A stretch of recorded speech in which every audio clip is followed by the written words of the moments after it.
Salut à tous, c'est Brandon, j'espère que vous allez bien, en tout cas moi c'est le cas.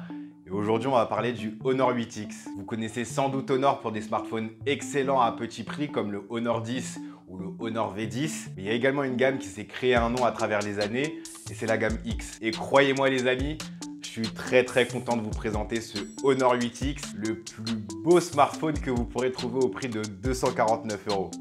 Question design, ce smartphone envoie du lourd. Du très lourd. Plus lourd que certains smartphones qui coûtent 2 à 3 fois plus cher que celui-là. L'Honor 8X est habillé de verre à l'avant et à l'arrière. Espérez pas de la charge sans fil à ce prix-là, c'est pas le but. Mais ce que vous aurez, c'est un design très premium avec une double teinte qui fait vraiment effet et qui permet à ce 8X de se démarquer de ses prédécesseurs, mais aussi de ses concurrents.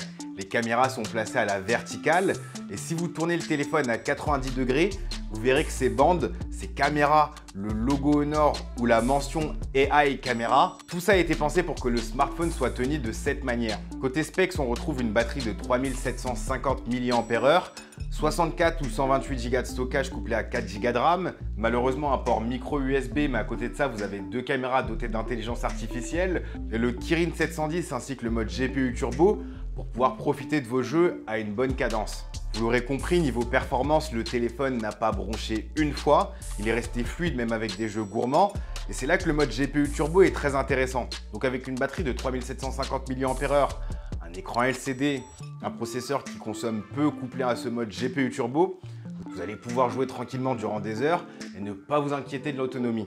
Pour ce qui est de la navigation globale, c'est plutôt fluide, que ce soit pour ouvrir des applis ou passer au multitâche, etc. Le 8X tient la route et ça, c'est plutôt cool. Niveau logiciel, on est sous EMUI 8.2 basé sur Android 8.1 qui offre beaucoup de personnalisation, que ce soit pour cacher l'encoche, que ce soit pour faire des screenshots de longues conversations entre amis, ou même si vous voulez faire des captures vidéo de votre écran sans devoir passer par des applications tierces à qui vous donnerez accès à votre micro et à vos caméras. C'est l'avantage des surcouches.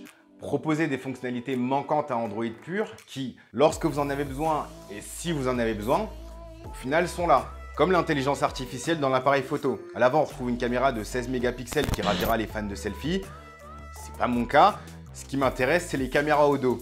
On retrouve un double module photo composé d'un capteur de 20 mégapixels épaulé par un second de 2 mégapixels qui est là pour améliorer les photos en portrait. Pour les photos en elles-mêmes, malheureusement, il n'y a pas de miracle à ce prix-là. Et même s'il y a l'intégration de l'artificiel capable de reconnaître 22 scènes et optimiser les photos, ça reste très agressif et on se retrouve avec des photos ultra saturées, loin de la réalité. Là où ce smartphone par contre est hyper intéressant, c'est que non seulement il propose un design premium plutôt haut de gamme, mais également des fonctionnalités haut de gamme comme on peut retrouver sur le P20 Pro. Je parle notamment du mode nocturne. Malheureusement, les capteurs, eux, ne sont pas aussi bons et les photos, même si elles gagnent en luminosité, elles perdent en détail et gagnent en bruit. On dira donc que la partie photo n'est pas le point fort de cet appareil. Mais pour conclure, on peut clairement dire que ce smartphone met les petits plats dans les grands en proposant des fonctionnalités logicielles qu'on peut retrouver chez les hauts de gamme Honor, Huawei, etc. Un design sublime qui là aussi a tout d'un haut de gamme, un capteur d'empreinte et une reconnaissance faciale rapide et fiable. Les seuls petits bémols, je dirais, c'est la caméra et le port micro USB. Et franchement, à ce prix-là, on peut dire que ces concessions n'en sont pas vraiment. Et donc oui, je recommande ce produit.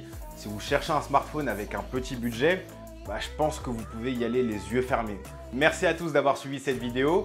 Si elle vous a plu, je vous invite à me soutenir à travers les likes, les commentaires et les partages. Je vous invite également à vous abonner et à activer la petite cloche de notification pour être prévenu lorsque je sors une nouvelle vidéo. Je vous dis à la prochaine. Prenez soin de vous.